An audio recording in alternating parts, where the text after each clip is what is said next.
Bienvenidos. Somos un espacio que busca dar cabida a visiones críticas, amplias, del acontecer cultural contemporáneo venezolano, pero también de su pensamiento. Desde la razón, queremos leer, escuchar, ver, palpar lo que pasa en nuestro tiempo, adentro y afuera del país. Este programa es posible gracias al equipo conformado por Isabela Iturriza, Inmaculada Sebastiano, Carlos Javier Virgües, Juan Juárez, Fernando Camacho, Giancarlos Caraballo, Ricardo Ramírez Requena y Sashenka García. También puedes seguir la transmisión en vivo en www.mundour.com. Debes buscar la pestaña de Radio en Vivo, bajar y darle clic en Unión Radio 90.3.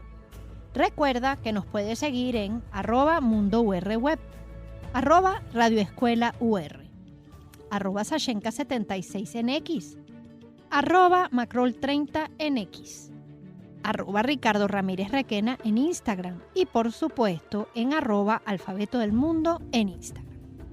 Abrazados por la producción musical de Adrián Van Burkom, estamos listos para comenzar otro episodio de Alfabeto del Mundo, deletrear lo que nos mueve. Hoy hablamos de 70 años de crónicas gastronómicas. La literatura alrededor de lo gastronómico ha tenido un protagonismo central en los últimos años, en especial desde que la cocina y la gastronomía fueron incluidas dentro de las principales industrias culturales por la UNESCO y como parte del patrimonio esencial de los pueblos. 12 años atrás nació un proyecto editorial que se ha mantenido en el tiempo sin interrupciones. Desde el primer volumen, apoyado completamente por Banesco, que recoge una extraordinaria selección de fotoperiodismo, curada por el ojo de Vasco Sinetar, hasta el presente, que reúne 70 años de crónicas gastronómicas. Esta colección ha sido pensada para rescatar materiales valiosos, entrevistas, reseñas deportivas, humor, crónicas políticas, culturales, de las páginas rojas. La selección de 70 años de crónicas gastronómicas ha sido curada por el editor Carlos Ortiz y por Sergio Dávar. Incluye piezas escritas por chefs profesionales, críticos gastronómicos, emprendedores, influencers, historiadores, políticos, antropólogos, una variadísima red de amigos del arte culinario. Como casi siempre ocurre, todos estos textos producen admiración y ganas de volverlos a leer. ¿Qué registro hay de nuestro comer? ¿Qué ha marcado tendencias en las décadas pasadas? ¿Cuánto ha marcado nuestra manera de pensar los recetarios, las formas de resguardar las memorias de sabores en nuestro paladar? Sobre esto y mucho más conversaremos el día de hoy. Lo que piensa Sashenka. Bueno, Ricardo, hoy nos convoca lo que siempre celebramos, un nuevo libro de la Biblioteca Digital Banesco, 70 años, ¿no? de crónicas gastronómicas, de conocer además nuestros sabores. Es un libro que desde el momento en que uno puede empezar a revisar su edición en digital, lo primero que nota es el cuidado, como siempre, editorial, el cuidado en el diseño, en la disposición, en el uso de la tipografía. Siempre hay como un cuidado en estos libros y sobre todo una cosa valiosísima desde el punto de vista editorial y es la identidad de colección, ¿no? Uno reconoce estos libros y los reconoce además, como decíamos en la presentación, sabiendo que viene algo bueno, algo interesante. Aquí tenemos autores como Karina Castillo, como Benami Friedman, hasta Ramón Guillermo Aveledo está hablando de Carora, María Fernanda Di Jacobe, Rafael Cartay, Maruja Dañino y bueno, la recordada Rosana Di Turi, además de los homenajes al que siempre los merece, ¿no? Que es Armando Escanón. Es interesante porque habla justamente de la transformación de la relación que tenemos con la comida en las últimas décadas.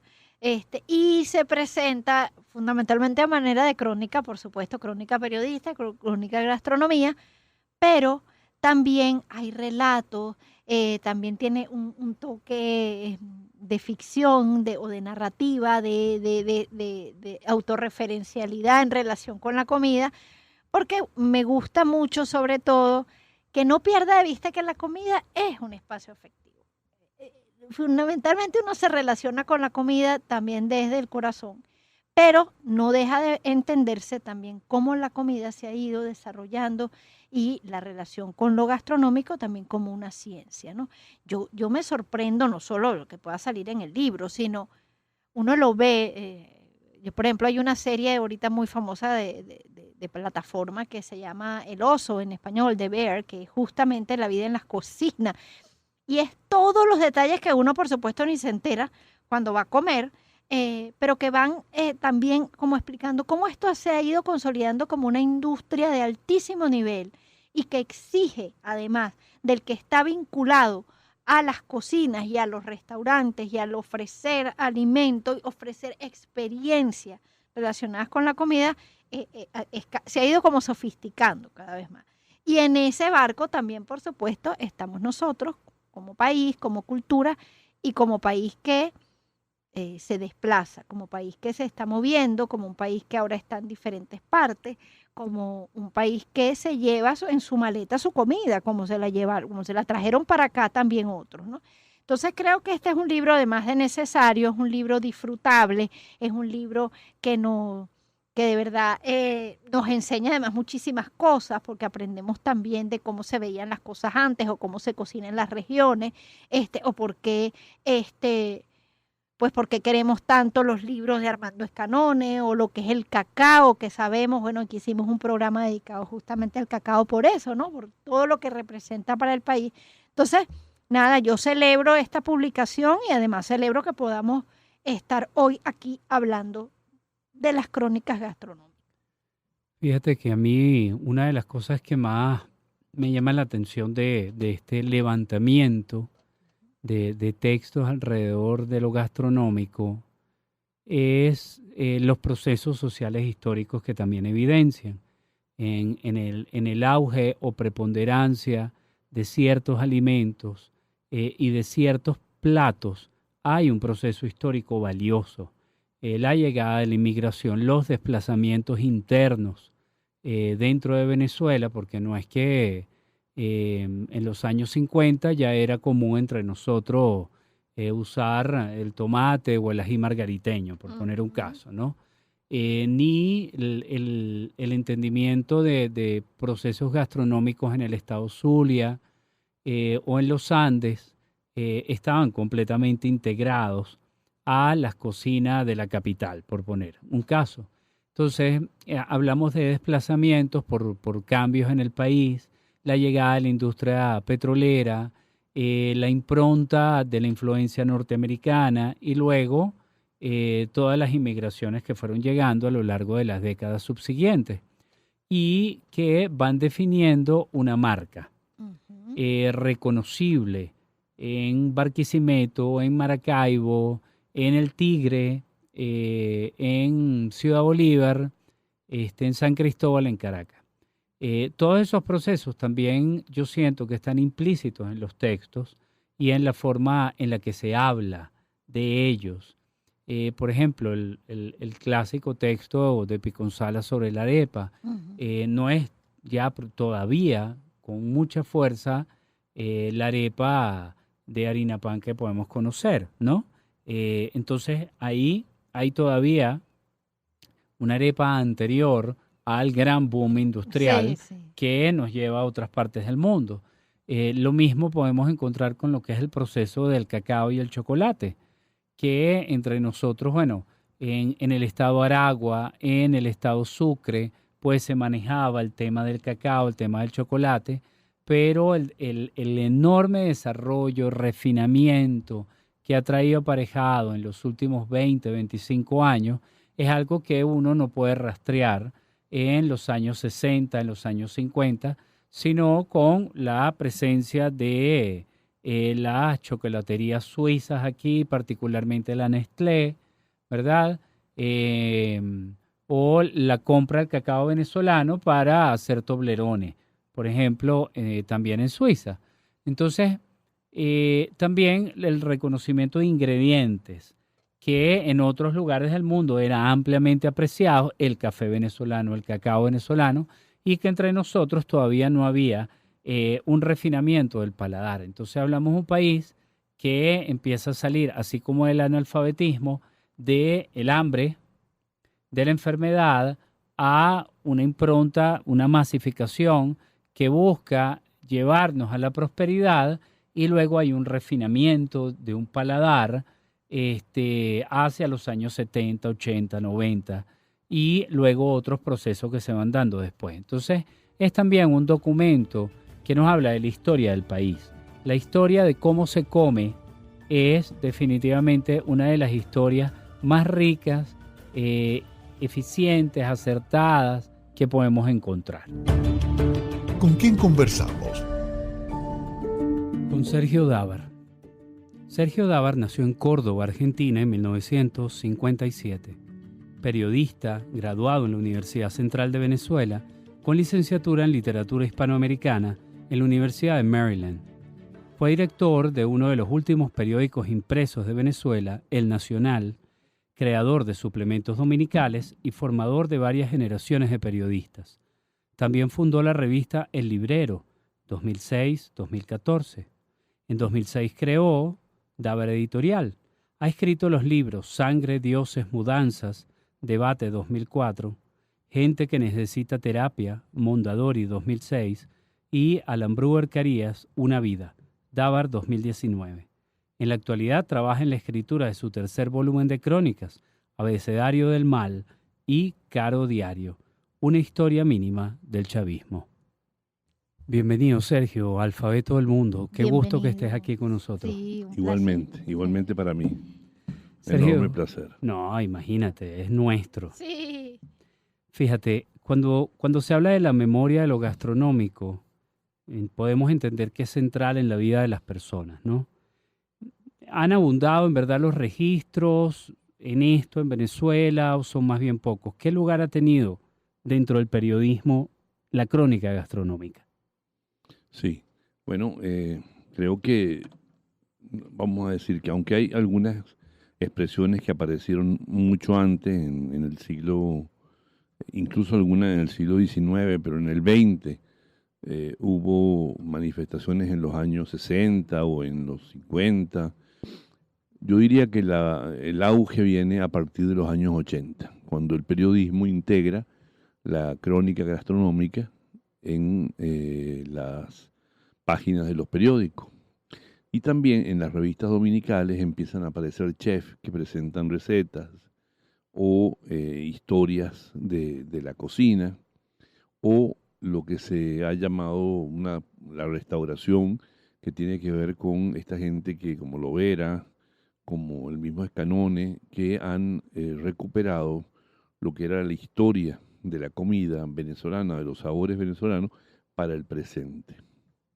Entonces, a partir de ahí ya hay algo que ocurre, y es que en todos los periódicos, en todas las revistas hay muy buen material para leer. Así surgen gente como Benami Figman, Miro Popic, aparece Alberto Soria, y aparece también María Fernanda Di Giacome, que es una persona que se va a convertir en el nombre del chocolate, pues, ¿no? Es decir, en el nombre del cacao. Entonces, eso va a aparecer y va a tener una presencia importante, y bueno, y a partir de ahí ya eso va a ser un poco casi que indetenible, porque, como digo, van a haber páginas de los periódicos que van a hacer reseñas de restaurantes. Va a haber un poco como de todo, ¿no? Y eso va a ser muy bueno, yo creo que para la cultura gastronómica nacional, porque le va a dar una entidad y le va a dar una estructura muy buena, y va a haber un material muy bueno. A partir de ahí también empiezan a salir libros. Sí. Miro Popi, que está sacando uno ahora muy reciente en estos días, pero también hay recopilaciones de otros. Los libros de Escanone, que son algo que Clásicos, se editaban, sí. y se editaban como clásicos, ¿no? Entonces, bueno, todo esto creo que es lo que, un poco cómo se fue dando esto en los medios, ¿no? Buenísimo, buenísimo. Buenísimo. Bueno, aquí ya Sergio hablando un poquito del libro que nos convoca hoy, que es un libro que por supuesto que abre el apetito, no hay duda, ¿no? Está organizado como debe ser, como un menú, ¿no? Este libro ofrece esa palabra que me encanta, los distintos tiempos, ¿no? de una comida completa. Me encanta eso de llamar a la comida por tiempo, como si estuviéramos también en una suerte de obra musical. Pero también hay una mirada histórica, eso me pareció muy interesante. Entonces, bueno, ya que tenemos el gusto de tener al productor editorial aquí, ¿cuál fue el criterio editorial para construir este libro? Sí, fíjate, siempre ocurre que empezamos a buscar materiales, algunos los recordamos, otros aparecen de manera muy diferente, o porque alguien nos lo recomienda, o porque en la hemeroteca aparecen en una revisión.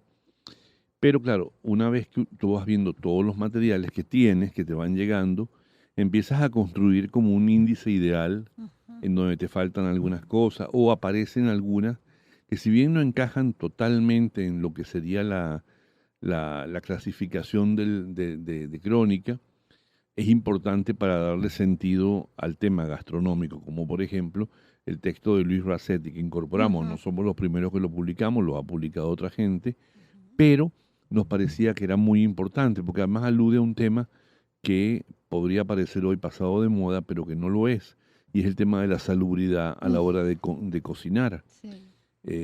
Claro, él se está refiriendo a 1890. Nosotros estamos hablando hoy en 2023, pero uno puede ver en la calle a veces ejercicios de comida que no son muy salubres, que se digan. Entonces, bueno, nos parecía que era importante eso, nos parecía que era importante además poner unos clásicos, poner unos nombres o algunos que rompieran con la idea del cronista habitual. ¿Qué queremos decir con esto? Mariano Picón Salas en su historia de la arepa, o Magnífico. el amigo Amodio, Emanuel Amodio, que hace un acercamiento al barroco y a la comida en el barroco venezolano. Eso nos parecía que eran unos textos que, si bien uno podría decir desde una perspectiva muy, muy rígida, que no encajaban, al contrario, iban como sentando algunos elementos importantes para luego entrar ya directamente en lo que eran, bueno, los textos de los textos de, ¿cómo se llama?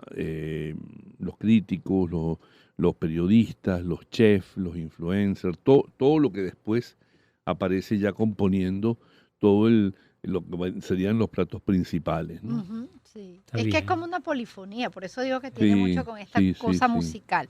Ese texto de Picón Salas a mí me encantó. Bueno, aparte de que es importante, el de Racetti me pareció incluso, o sea, dentro de su, ¿cómo diríamos? Fuera de tiempo, porque es las cocineras, ¿no? Siempre estábamos con la chica y después resulta que, bueno, el mundo de los chefs ha terminado siendo bastante masculino en muchos En sentidos, muchos ¿no? sentidos, sin duda. Pero, bueno, que también ahorita como todo da su giro. Pero la arepa, como que hablamos, la arepa que viene a ser, bueno, como ese abrazo redondito, como nos decía, creo que era Valentina Centey en una conversación. Ese abrazo redondito que nos reúne y que además ha terminado siendo pues un aspecto estructural de lo que somos aquí y afuera, ¿no? Que de eso ya vamos a hablar también, ¿no? Pero a mí no dejo también de pensar en ese texto y en cómo se van mezclando voces tan diferentes, ¿no? Porque así como tenemos un Picón Salas, tenemos ese texto de la arepa con diablito, del maracucho, de Nidal Baraque, que a mí me encantó, porque a mí me encanta el mito, la arepa con diablito. Pero también después, y cosa que quiero como reiterar, encontrar los textos de la siempre recordada Rosana Di Turi, que era como importante que también estuviera aquí, o esa mirada, este texto me encantó, porque un vehículo de nuestras nostalgias de Ocarina Castillo. ¿Cómo va a hablar Ocarina sino como la antropóloga de los sabores que es, ¿no? Y esa es quien aparece allí. Entonces, a ver, mencionamos invitando también a nuestros escuchas a que consulten, a que accedan a la biblioteca, porque la idea es que este libro llegue a los lectores y aprendamos también de nuestra gastronomía. Fíjate, Sergio, cuando se habla de una memoria gastronómica, pues se está hablando de una memoria afectiva, naturalmente, pero yo creo que hay que ir a una pregunta esencial, en especial para el que editó y puso orden en este concierto, ¿no? cómo es la gastronomía venezolana. O sea, yo vengo de Estonia, ¿verdad? Y quiero probar unos platos o quiero explorar qué puede haber con respecto a ella, porque también cocino. ¿Cómo es la gastronomía venezolana? Bueno, yo empiezo diciendo que no soy un experto para hablar de la cocina.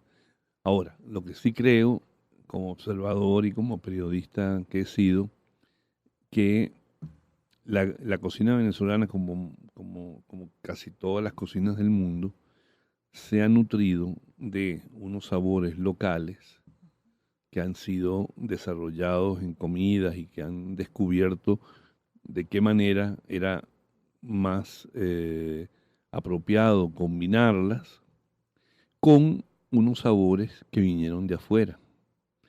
Como Venezuela es un país que se ha nutrido mucho de los extranjeros, de las culturas de otros países, este país, por lo tanto, se convirtió en un país de una riqueza muy grande. Primero que nada, por el valor de lo propio. O sea, aquí tú tienes unos sabores, tú tienes unas comidas que son extraordinarias. Entonces, eso ya es una primera ventaja. Pero si además tienes unos visitantes que te aportan elementos que tú puedes decir, wow, qué interesante esto, bueno, la cocina venezolana se convirtió entonces en una experiencia muy, muy grata de riquezas venidas de otros mundos y de riquezas propias que se combinaron y fueron permitiendo que aparecieran elementos, incluso que modificaron algunas cosas, porque seguramente Sí. algunos de los ingredientes que eran de aquí enriquecieron la comida de afuera Seguro. y los de afuera también enriquecieron la comida de aquí. Eso me parece a mí que es una primera característica muy llamativa de la cocina venezolana. Es tan rica y tan diversa como riqueza y diversidad tiene el país en su capacidad para integrar a los otros. Yo diferencio mucho los países que son muy cerrados, que les cuesta integrar lo que viene de afuera, con los que se abrieron de brazos para recibir a gente de muchos lados. Yo creo que si uno mira las historias de estos países, va a encontrar que en los que se abrieron hay una diversidad en lo gastronómico extraordinario, porque allí aparece el árabe trayendo sus condimentos y el venezolano aprovechando alguno de esos condimentos para experimentar. Y de ahí Exacto. empiezan a salir cosas muy interesantes. Al mismo tiempo, antes no había arepas en el mundo. Ujú, Y hoy por hoy, los inmigrantes, que es el texto de Ocarina, ujú. han hecho de la arepa una bandera nacional en el exterior. Así es. Y eso es muy interesante también, porque ya hoy en día en Nueva York, en Buenos Aires, en Madrid, en muchos lados, hay areperas Sí. con la imagen de la harina pan en todos lados. Entonces tú dices, wow, esto es un cambio, esto es riqueza Eso. para ambos lados. Mal el país que no lo sepa entender y cierra sus puertas. Así es. Bueno, me haces pensar, no recuerdo en qué lugar exacto, el maestro Escanone decía que realmente nuestro embajador iba a terminar siendo la arepa, ¿no? Era como una suerte de presagio que se ha cumplido, y yo cada vez que veo un nuevo sitio en el más extraño posible donde hay arepas, me acuerdo, digo, y el maestro Escanone tenía razón, él decía que se iba a equiparar con la hamburguesa. Creo que todavía no hemos llegado ahí, pero creo que vamos bastante por buen camino. Vamos a hacer una pausa y al regresar seguimos conversando con Sergio Dávaro.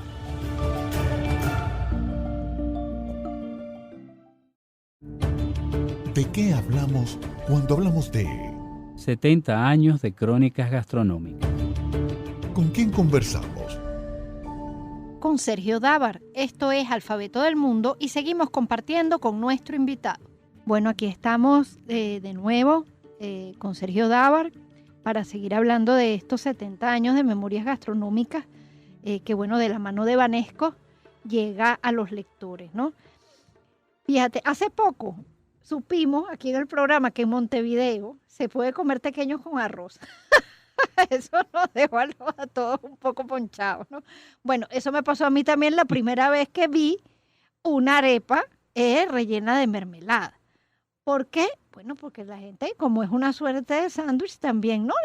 Claro. Y la gente, pues es que nosotros no lo vemos así, pero para la gente es una suerte de sándwich, pues también ocurría, ¿no?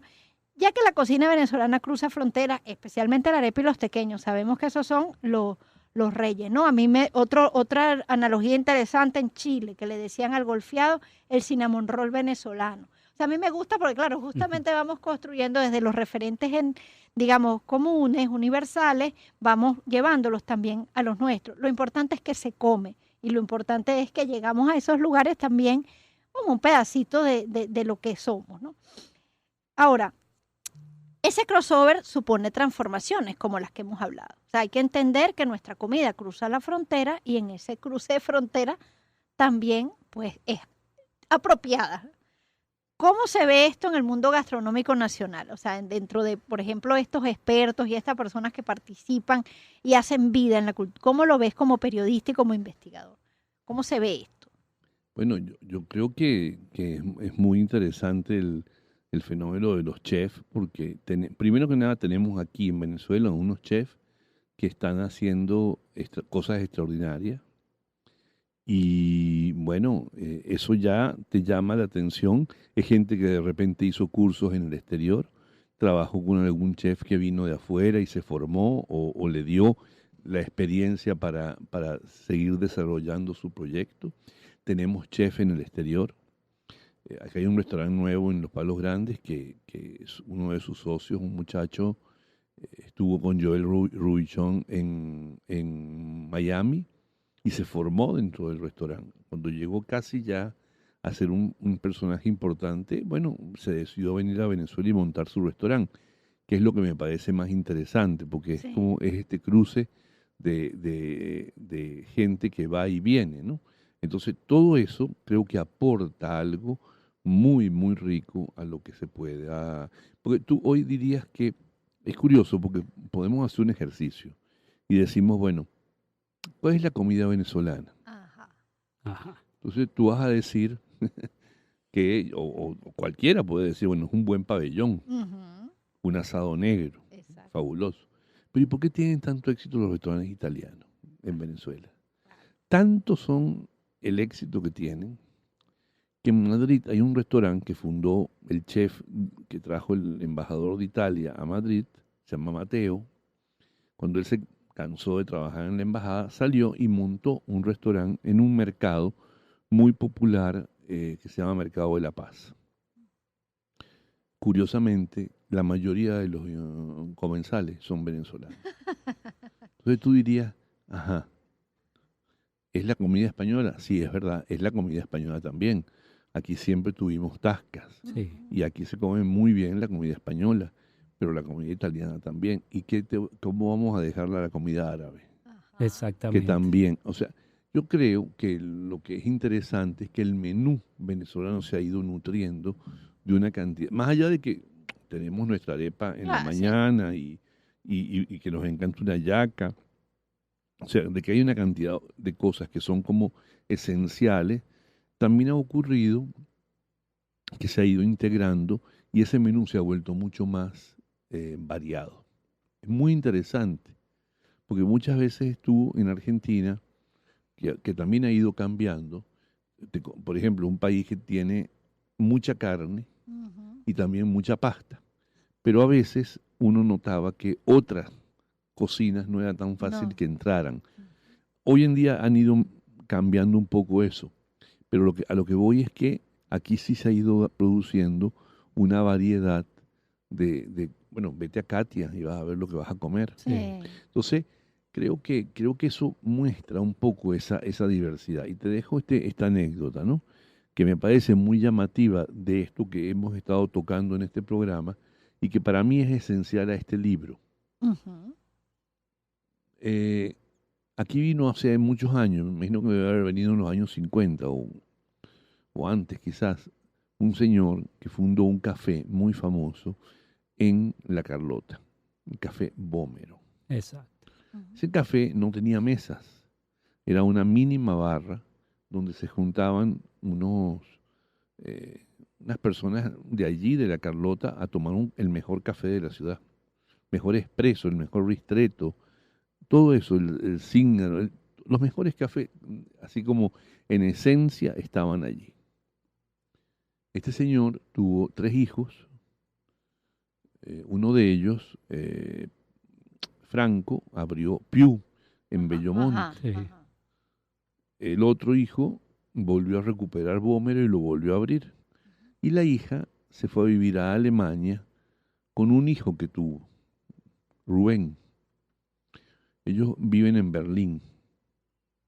Rubén, además, hace un excelente café porque heredó del abuelo. Bueno, Rubén hoy en día tiene una arepera en Berlín en donde prepara un café expreso extraordinario y además ha integrado recientemente los tequeños. Fíjate tú qué interesante, ¿no? Ujú. Porque Sí, es sí. una cultura italiana que viene, que tiene un desarrollo familiar aquí, que terminan regresándose a Europa, algunos, otros, Franco se quedó y tiene Più, que le está yendo muy bien. Muy bien, sí, sí, sí. Y ahora integró la hija, integró las pizzas en Più. Entonces, bueno, tú ves esto y dices, oye, qué interesante esta situación de una familia con toda esta mezcla, relacionado con lo gastronómico, relacionado con el tema del servicio. Y bueno, me parece más interesantísimo y los venezolanos que están en Berlín van mucho a la arepera de Rubén porque es una forma de conectarse con lo venezolano. Claro, Entonces, bueno, creo que la comida también es una embajadora Exacto. así es. y creo que eso lo tenemos que entender y tenemos que entender que en Venezuela, por la característica de Venezuela, por la apertura, por la manera suave en que ha recibido a el extranjero que quiso venir a trabajar y a hacer vida aquí, bueno, eso le ha permitido enriquecer su acervo en muchos sentidos, pero en lo gastronómico, sin duda. Eso es. Sí. A mí 2 de los crossovers que más me han llamado la atención ha sido el del perro caliente, ¿no? Que criollizamos y que ahora en Nueva York hay puestos de perro caliente como se hacen en Caracas, por ejemplo, o en Venezuela, y también el del arroz chino. Mm.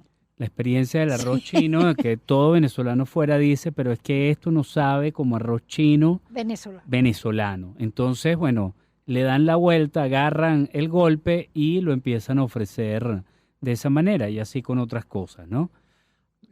Sobre ese punto específico, yo viví recientemente una anécdota personal. Yo me fui a Berlín, porque tengo mis hijos que viven ahí, y mi hijo un día preparó un arroz chino de sumito. Ajá. Y no tiene de chino nada. Entonces, es interesantísimo eso que tú estás diciendo. Sí, sí, sí. Porque sí. es que, digamos, el problema no es que tú traigas un plato, sino cómo lo venezolanizas Ujú. y cómo eso empieza a tener un sentido que es muy llamativo para una comunidad. Exacto. Es así, Y como cuando se va, cada país también lo va a adaptar. claro. Ahora, Sergio, hablemos del periodismo. Los venezolanos afuera, los periodistas afuera, trabajan y dan la clave, siento yo, con mucho énfasis, por supuesto, en lo político, el trabajo de los artículos de opinión, el pensar las cosas. Pienso que el periodismo deportivo ha tenido también, digamos, una exportación, una representación y tiene mucho auge entre los estudiantes de comunicación social y de periodismo en Venezuela. ¿Cómo ves el periodismo gastronómico desde esta perspectiva de una migración grande afuera, pero también los procesos que se vienen dando aquí con el chocolate y las propuestas de restaurantes y otras cosas? Yo eso lo veo muy bien y lo veo muy en línea con lo que estás diciendo. Es decir, a ver, hay un periodismo que se quedó aquí y que está haciendo un periodismo hablando de todos los temas de los sabores. Ahí está Adriana Gibbs, que está haciendo un Ujú. trabajo excepcional como periodista y como conocedora de la materia. Pero ahí está Ileana Mato. Sí. O sea, hay gente aquí que está haciendo un excelente trabajo. Bueno, Vladimir, se me fue el nombre ahora, ya me voy a acordar. Hay muchos que están trabajando en hacer que todos los sabores y todas las cosas venezolanas tengan un sentido. Pero también hemos tenido periodistas que se han ido y están en Europa. Sasha Correa Ajá. es un Sí. excelente periodista que ya casi que es más que una periodista porque ha alcanzado un nivel muy bueno en su conocimiento de la materia. A la persona que me iba a mencionar antes es Vladimir Viloria, que es un Sí, especialista en ron y en vinos. sí. En fin, hay gente muy buena que se fue y que está haciendo cosas afuera que son importantes para no solamente seguir divulgando un tema de gastronomía importante, sino que ponen en alto el nombre de Venezuela, porque finalmente son reconocidos como gente que ha salido de Venezuela y que tienen una particular sensibilidad para mostrar lo que ellos quieren dar a conocer, ¿no? Entonces yo sí creo que hay mucho de eso. Rosana Di Turi fue un caso de una periodista Sí. excepcional que evolucionó a rango de editora, a una Sí. excelente editora, y no sabemos hasta dónde hubiera podido llegar, dado que lamentablemente se nos fue muy temprano, pero pienso que el periodismo ha estado muy a la altura del desarrollo de la gastronomía. De alguna manera lo ha catapultado, lo ha enfatizado, pero también ha aprendido con él. Pero tenemos el caso también de los chefs. Sí. Es decir, tú tienes a Fran Conde manejando un hotel en la cocina de un hotel en Ámsterdam. Ujú. Y es Imagínate. un chef venezolano que además es un filósofo. Entonces, tú tienes gente como muy bien formada, su mito está en Italia. Sí. Es decir, tienes gente que está haciendo cosas en el exterior y que llaman mucho la atención. Entonces, yo creo que hay una característica, tanto en periodistas como en los chefs, que es muy notable en tanto que han podido aprender y han podido divulgar y han podido favorecer todo este desarrollo de la gastronomía que es muy importante en Venezuela.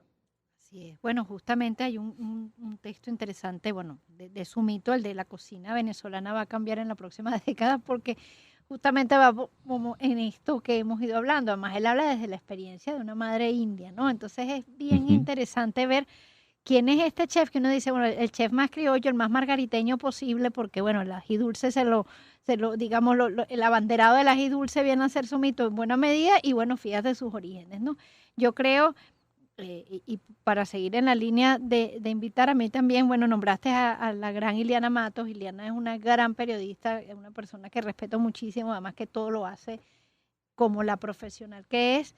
Ese texto de El bien me sabe, gana perdiendo es una maravilla, ¿no? El bien me sabe, yo me entero gracias a ella que el bien me sabe no llevaba suspiro y que eso fue después, que entonces empezamos con esos adornos y que a los viejos no les gusta.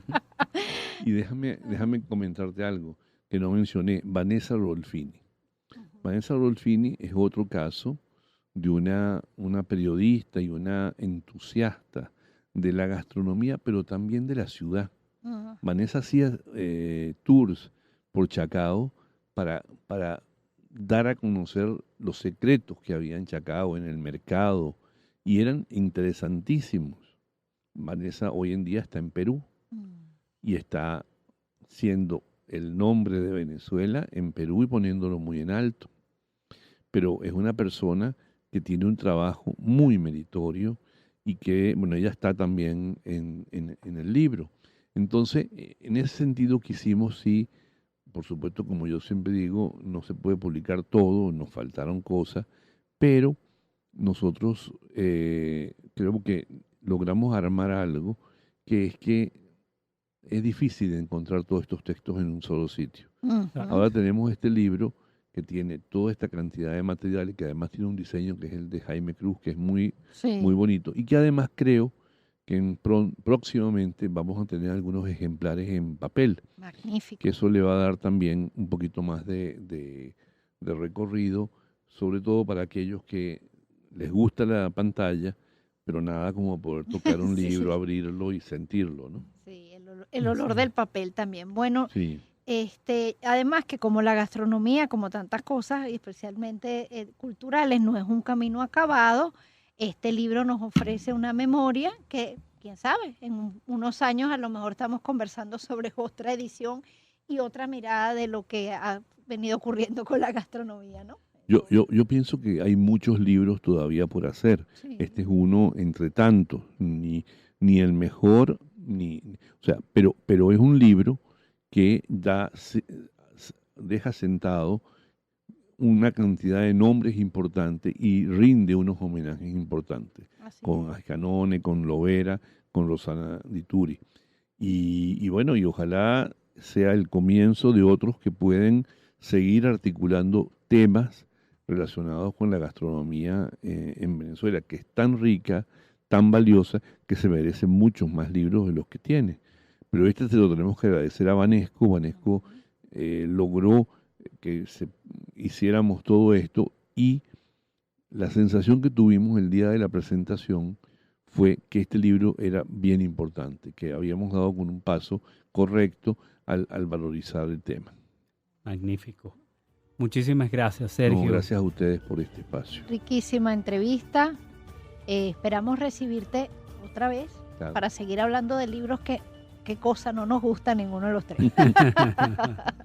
Muchas gracias. Hasta aquí nos trajo el río.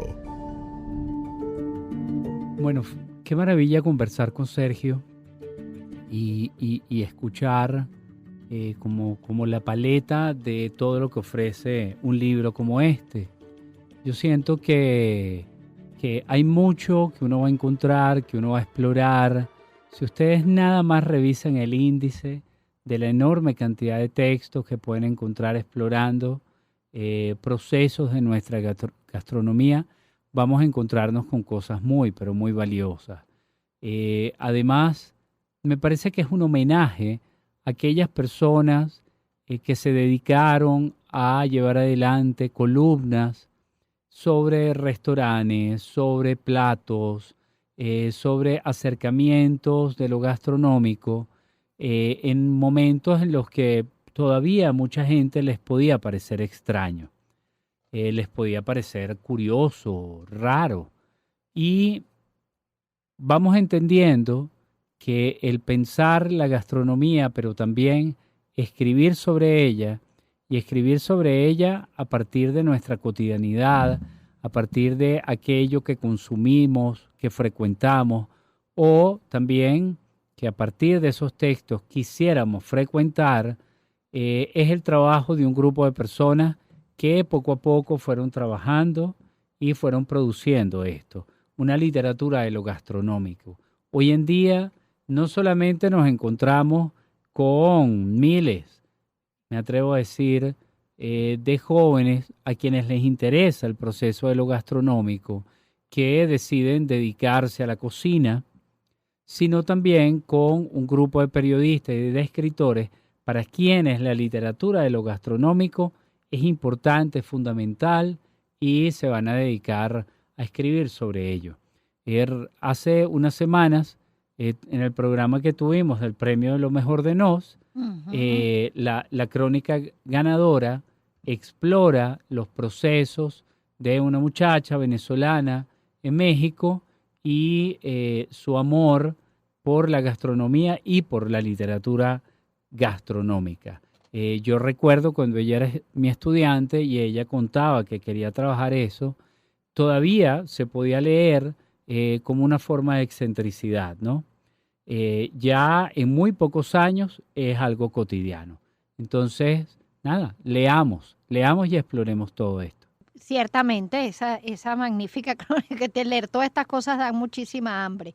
Pero yo creo que además es interesante, y destaco de no solo la conversación con Sergio Dávar como productor editorial del libro, sino como una persona con la trayectoria periodística que tiene, sino también que se cuida mucho en este libro reconocer que los textos, por ejemplo, buena parte de ellos no son textos inéditos, son parte también de esta compilación de textos que van llegando, que como él mismo nos contaba, organiza, discrimina y bueno, antologas, y como toda antología, pues siempre queda algo por fuera y es un criterio pues el que se aplica.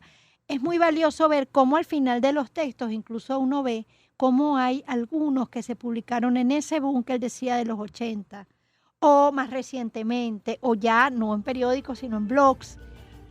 Incluso esa crónica de la crónica gastronómica la encontramos en el libro. Entonces, de verdad, esto ha sido un gusto y qué más, a leer y a comer. La etiqueta, nuestras recomendaciones. Bueno, Sachenka, fíjate, por supuesto, consultar la Biblioteca Digital Banesco, especialmente la colección de 70 años, es de acceso gratuito. Ahí hay materiales realmente importantes, valiosos. No importa dónde te encuentres, en qué lugar del mundo, puedes descargar estos libros y lo puedes disfrutar.